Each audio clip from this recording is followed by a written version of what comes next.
What up, everybody? Coming back to talk about my new favorite light heavyweight scooter, the YUME Hawk Pro. We're gonna hit a couple things I like, the one or two things I didn't like. We did a little quick review video already, but this is gonna be a little bit more in depth. Not too heavy, but a little bit more in depth. So we're gonna start with the display, how you turn the scooter on. You're gonna come, you hold the power button. And these buttons are very nice, by the way, all the upgrades they did to the YUME scooter. And you take your YUME little pendant thing, put it on there, the scooter comes on. You hit the M for mode, and it changes the mode. 1, 2, and 3 is 3 gears. You hit the function button, it does dual and single is when you don't see anything. You can double click the power button. It changes your trip time, or it shows your voltage. And if you just hit it once, it shows you, like if you're riding, it'll show your max speed right here. Hit it again, it'll show your average speed right here, so you never have to guess. And one of the cool things about this scooter is the speedometer is almost exact with GPS. It's only off by maybe a mile per hour, depending on the day. And so it does not have the telemetry that a lot of the really expensive scooters has. It doesn't do the temperature of the motors and the ESC and all that stuff like the Dualtrons and such. But it's pretty basic, and I'm thinking that's how they get to keep the cost down. But if you look at, they do have an app,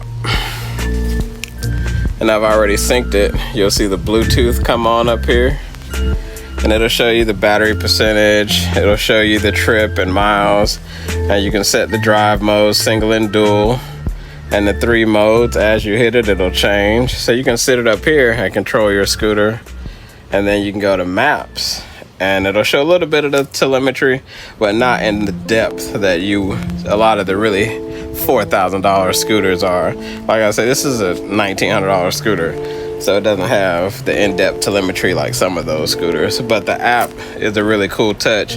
It's almost like their version of the Ride app. So with that being said, we're gonna go to the throttle. Let me cut this off because I don't want this shooting off into my neighbor's yard, into my front yard. So this trigger right here, I didn't think I was gonna like it, but it's so smooth and so nice that you can still grip the control, stay on the scooter firmly, and full throttle it or just ease on it. It's really comfortable. I didn't think I was gonna like it. I took the thumb throttle off and left this on because I liked it so much. Some of y'all might be wondering what this is. This is a little alarm system.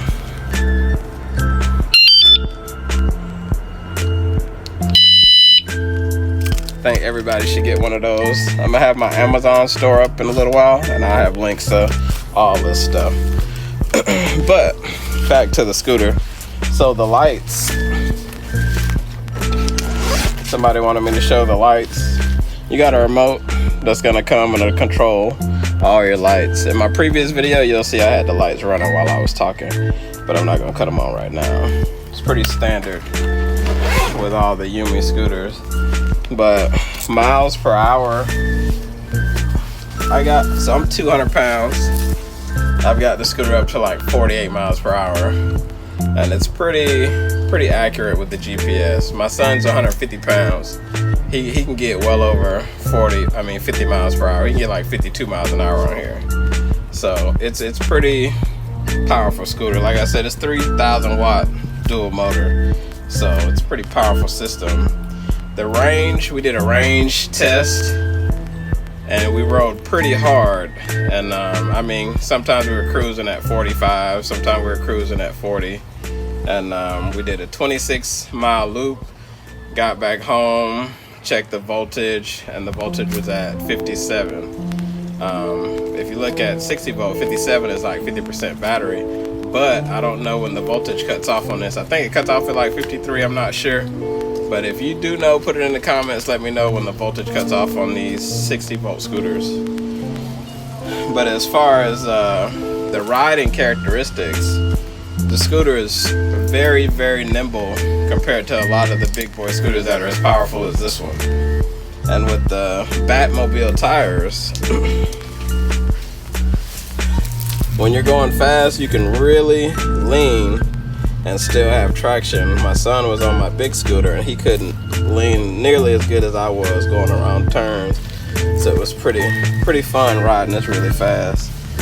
But if you come up and look at the shocks, so there's adjustable shocks on here I didn't show y'all before. If you can get down and see the adjustability, you can turn it one way to increase the dampening, turn it the other way to make it a little lighter. So I used to think, when I first got on it, I thought it was too stiff until I started going like 50 miles an hour and started hitting bumps. It didn't throw me off, so it was really nice ride. My biggest con was I had to take it to the local bike shop because I had some air in my back brake. So I went and spent the $40 and got them to bleed my brakes. I could have did it at home. I just didn't feel like it. I was being lazy. So that's the only con. Well, not the only con. The other one is the YUME has these bolts here. They got 4 here and 6 down here. If my son comes closer and zooms in, it's 6 bolts here. You should definitely Loctite these bolts because the scooter is very stiff. The stem, there's no wobble, no play in the scooter at all, which I really like, even with hitting hard bumps and stuff. So I'm gonna show you the M10. So this is the predecessor, this is the successor to this scooter. Shout out to dude that told me I was using the wrong verbiage. So show you a couple things. If you look at the width of those arms compared to the width of these, huge difference. The geometry isn't even the same. So this scooter it feels like you're riding a big Cadillac tank compared to this scooter.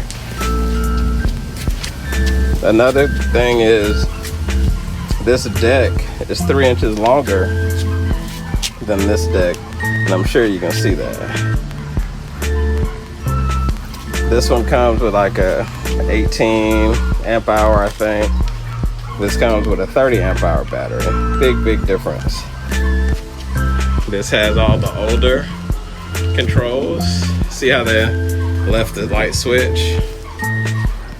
Newer controls, but left the same old light switch, which I don't really care for. But other than that, look at the width compared to this. The geometry isn't even close.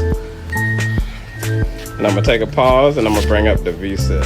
So this is my Pro next to my Vsett.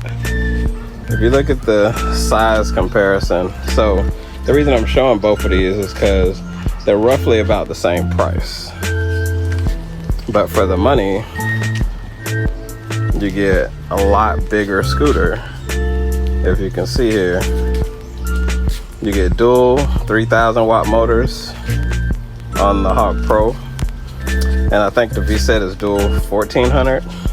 Correct me if I'm wrong in the comments. Just trying to show you the difference.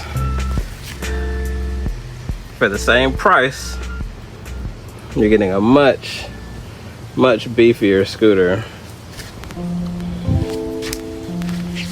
And I think a lot of people would like to see the difference when they're talking about money-wise.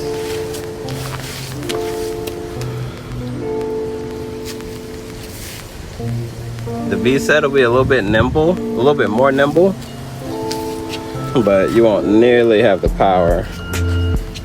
So this one has the slicks. Well, not really slicks, but the road tires. The Vsett comes with road tires too. I just put those knobbies on because I like going off-road. I probably won't change these because I really like how they feel on the road And I already have another scooter for off-roading, so I'm gonna just keep this one stock for now until I get bored and feel like changing it.